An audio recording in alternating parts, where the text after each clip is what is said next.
Okay. Call to order the December 17th City of Wyoming City Council meeting. Let the record show that we have a quorum. Council members Yeager, Schilling, Luger, and Mayor Iverson are present. Please stand for the Pledge of Allegiance. I pledge allegiance to the flag of the United States of America and to the republic for which it stands, one nation, under God, indivisible, with liberty and justice for all.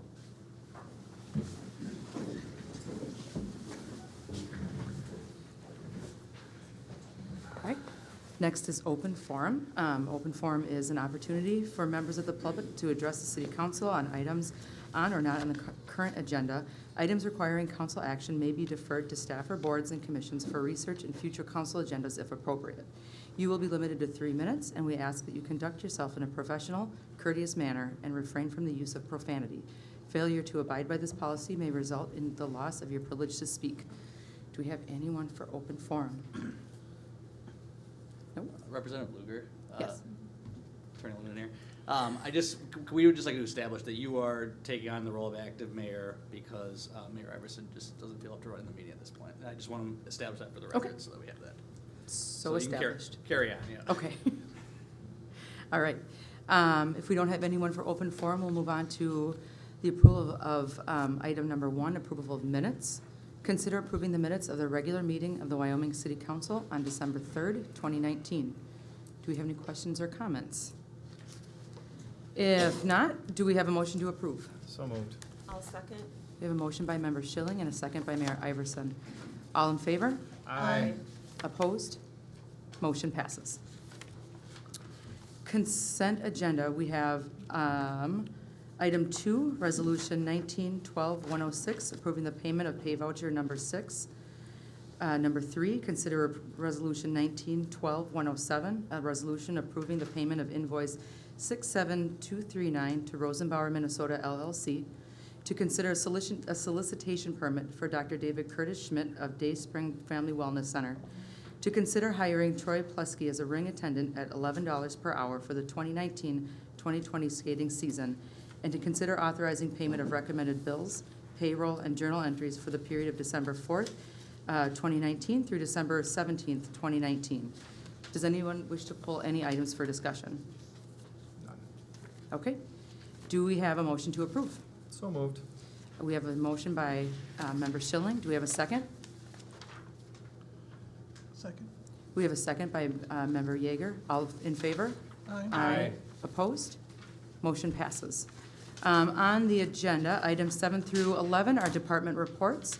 Does anyone wish to pull a report for further discussion? I'd like to pull 7 and 9, please. Okay. Any others?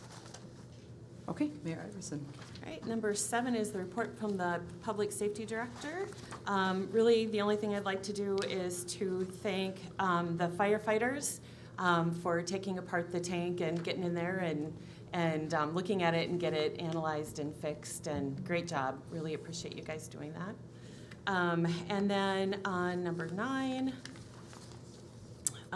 that would be the Public Works Superintendent. I would like to just say thanks to Public Works Superintendent Mayor Umjald with the brine truck, or the brine apparatus that you received from Anoka County, and just you saved us a lot of money. And maybe you could just say what that brine is doing and just kind of fill everybody in on that. Thank you, Mayor.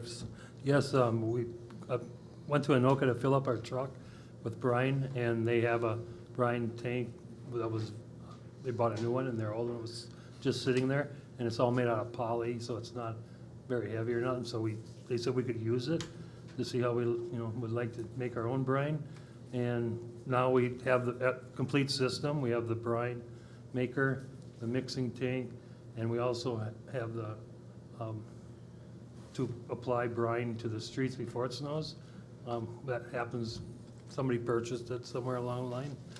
And so we have the complete system now, and so now we'll be starting to mix calcium chloride with brine. And so, as you notice, the streets did not melt very good because of the temperatures.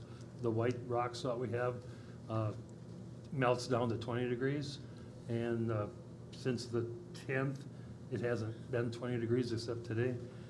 and so that salt doesn't really work very good. And so, but once we add the calcium chloride, we'll be good to minus 25 degrees, which will, you'll notice the difference right away with the snow melting on the streets, and it'll do a lot faster.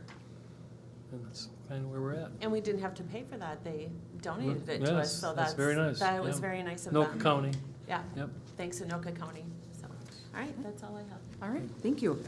All right, then we will move on to new business.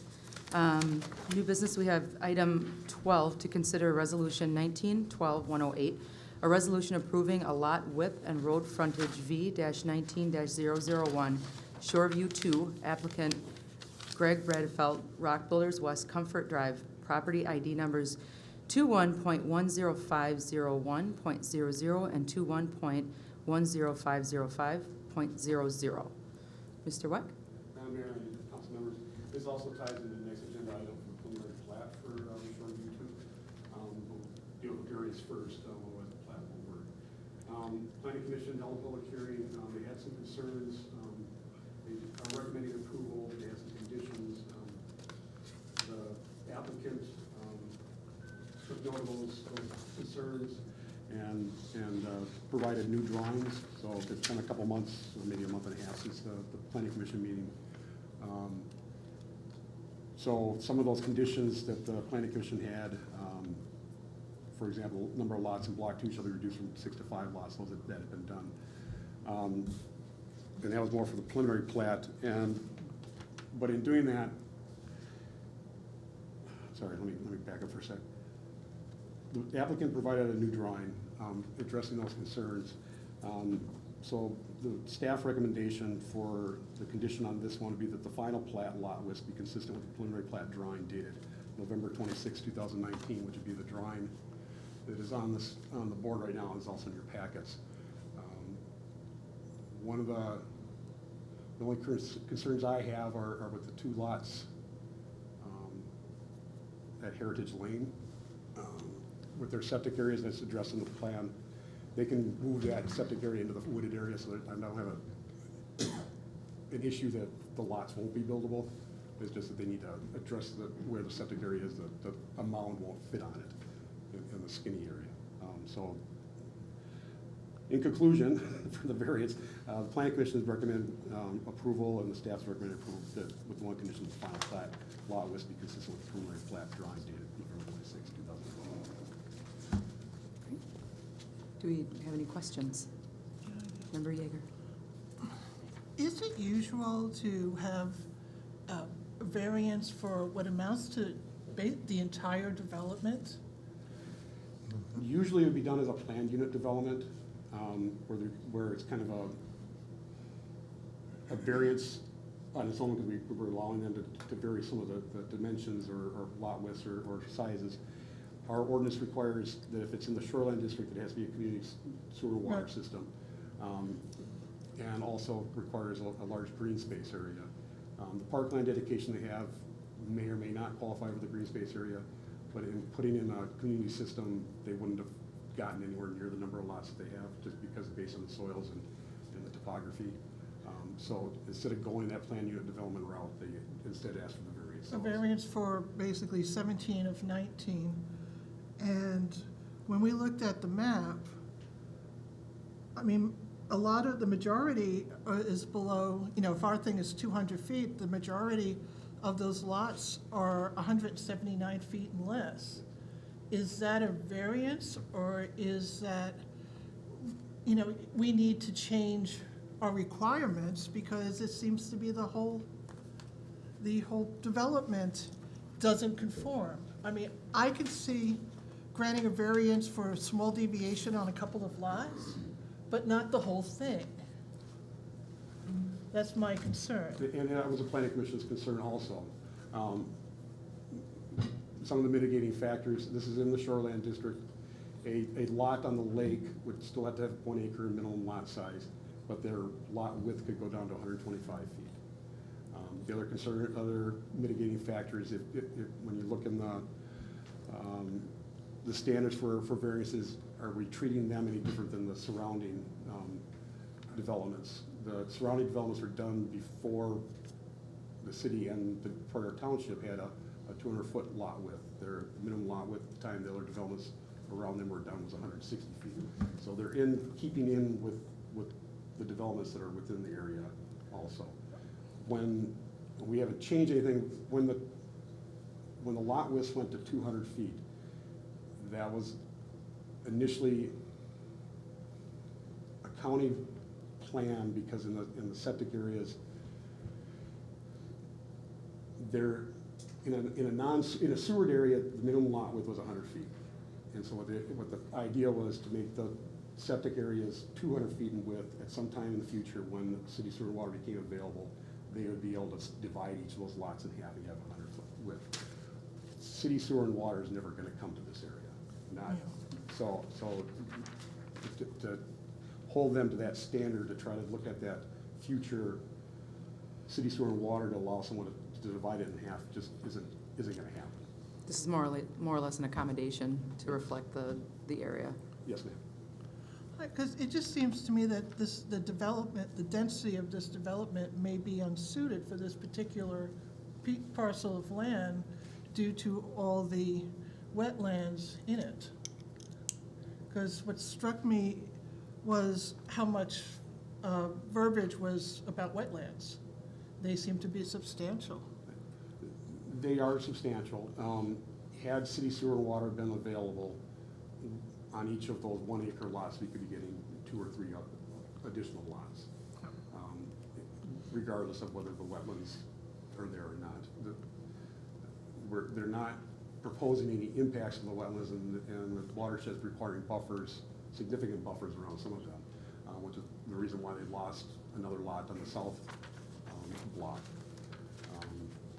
They just couldn't get anything fixed with the buffers and getting the septic area and getting an area to put a house on it. That's my questions. Member Schilling? I actually don't have any. I was at the original meeting when we asked for the changes that are in front of me, so. Okay. Mayor Iverson? I'm good with that. Okay. With that said, do we have a motion to approve Resolution 19-12-108? So moved. I'll second. We have an initial motion by Member Schilling with a second by Mayor Iverson. All in favor? Aye. Opposed? Nay. Okay, so approved.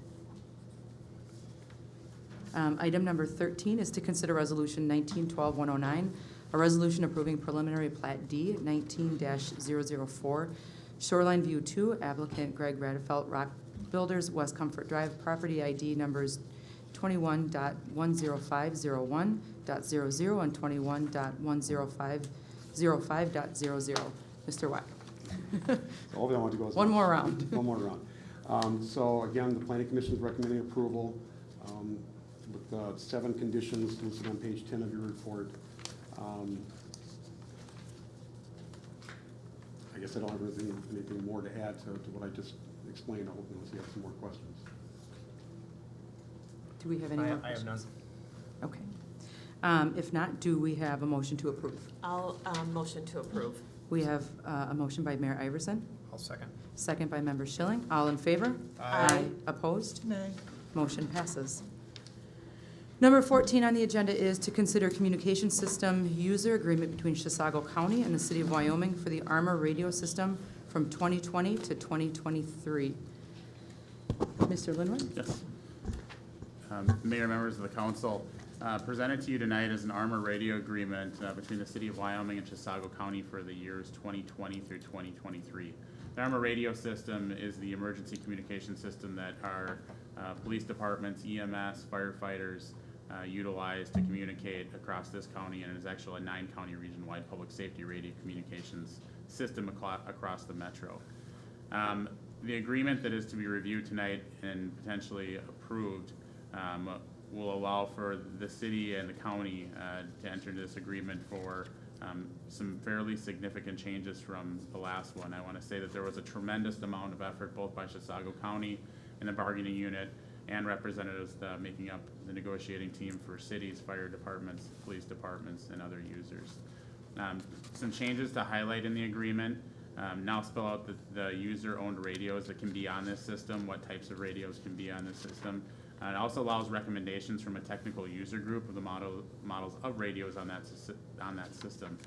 A subscriber user advisory committee shall exist that'll be comprised of 2 Chisago County board members and any interested representatives from what are the users, which would be example the city.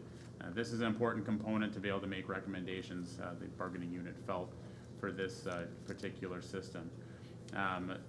Other things to talk about is there is now a section for dispute resolution. As you know, this has been ongoing for probably upwards of 14 months now, working on this agreement. At times there were some difficult negotiations, so like I said, we're happy to say that this has now been completed. I think lastly and most importantly is you'll see the fees. And for the 2020, the radio fees remain the same for budgetary purposes as they have been in the past, and that was at the $575. But through negotiations in 2021, the radio fees will be $250 per radio. And then in 2021, the fee was calculated by dividing the MESB fee and the Minnesota State Infrastructure fee by the number of all the radios on the system. Essentially, there are some hard costs the county has to pay, and those are those fees from the state. So those are shared costs that we would have for being on that system. And then you can see within that agreement from there, all the radios on the system will have an additional $30 per radio fee for 2022 and 2023.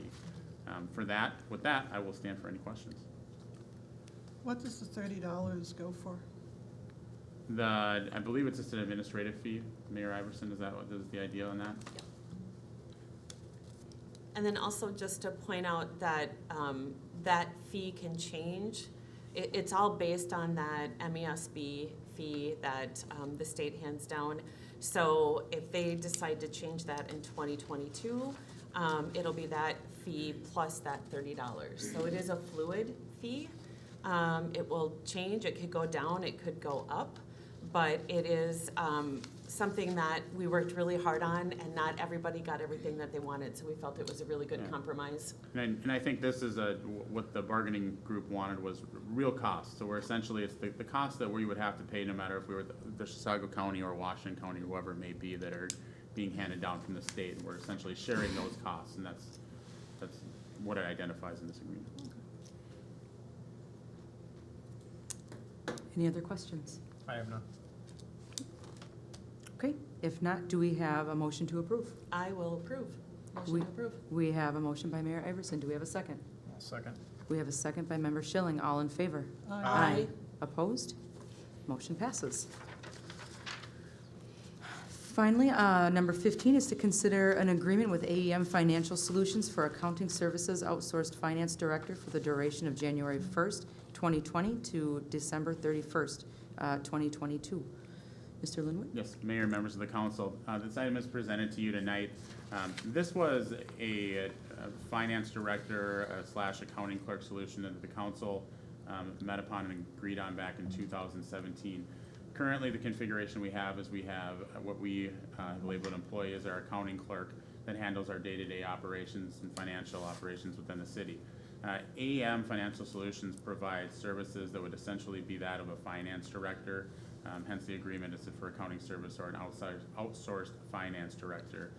Back in 2017, this was presented as an idea by the council with hopes since the past there was some budgetary concerns and some financial health concerns of the city to have some more oversight and to add some more speciality to that position by having a conglomerate like AEM. You have multiple finance director positions along with a lot of different tools that will be presented to the city. The scope of services that AEM will provide will be cash and investment monitoring, monthly quarter reporting, budget, audit preparation, and miscellaneous tasks. I think as a staff, we have been quite happy with the current way that we've had this in regards to using our day-to-day accounting clerk and then having AEM as acting as that finance director. So with that, I'll stand for any questions. Questions? It appears the scope of services has increased along with the fee. There is some scope of services increase. It's very similar to that. I think there's some additional miscellaneous tax that have been added from that one in 2017. And annual budget presentation was added. Right, and I think From our last time around, I think for the 3-year duration, it averaged, I think, approximately 42,000. Now it's up for an average of about 46, so about 4,000 in those from those first 3 years that we had it. But I think with the combination of the clerk and this contract, it would be comparable to any kind of finance director if the city were to hire someone. And I think, as we have found, it's very difficult right now. That position is in extreme demand, and the amounts, not only of, I guess, the salaries that cities are having to pay those and just the short supply of them. I think it would be difficult of a city of our size to try to attract that position. So I think this is a very good working configuration for our city. I'll actually agree with you, Rob. In the last 2 cities that I've worked for, this is a steal for an expense for essentially a finance director for them to go over these items and take care of them for us. So I know what ours makes in West St. Paul, and it's a lot more than that. So. And it looks like there's some flexibility within that 3 years, that if we come to the conclusion that we're not completely satisfied with the services or with the approach, that we can renegotiate. Correct, and then within that terms of that agreement, there's indemnification and things where we can both mutually give written notice to end that contract, or if there we had concerns, we do a review with AEM every year. I should say I do, from an administrator level, so if the council had any real concerns, but certainly we could go and address those with them. Okay. All right, Mr. Linwood, most of the time at the end of the year when we have our audit, or a couple months into that, one of the things that always gets commented on is separation of duties and Sure. that sort of thing. So this is important for us because now we have somebody outside of our organization actually looking over everything and auditing. I don't know if auditing is the right word for it, but they're actually looking over what our bookkeeper is doing. So it's kind of nice to have that separation as well. You're right. No, that raises a good point. So essentially, a lot of the time in our audit, since we're not a large staff, is that we get essentially noted that we don't have a lot of separation of duties for our normal financial transactions. Using AEM, it does bring some additional oversight and an additional review of those processes. So you could look at it that way too, that it is definitely bringing that to the table, where not only might have that as identified as a slight deficiency, as a lot of smaller cities do within the audit, but this makes up for some of those deficiencies by having that extra oversight. And then they also have some expertise that probably a finance director might not have when we're looking at. I think most of their staff, a lot of them, I know their president was a former finance director in some larger cities, and a lot of them have come from the public sector, and I think it offers a lot of different specialities and tools, and they're very quick to answer any questions that staff has, or if we have more high-level functions that need to be completed, there's always someone on staff that we can go to and get some answers or try to get some good information. So I think it's worked quite well. I have no further questions. All right. Do we have a motion to approve the number 15 to consider an agreement with AEM Financial Solutions? So moved. We have a motion by Member Schilling. Do we have a second?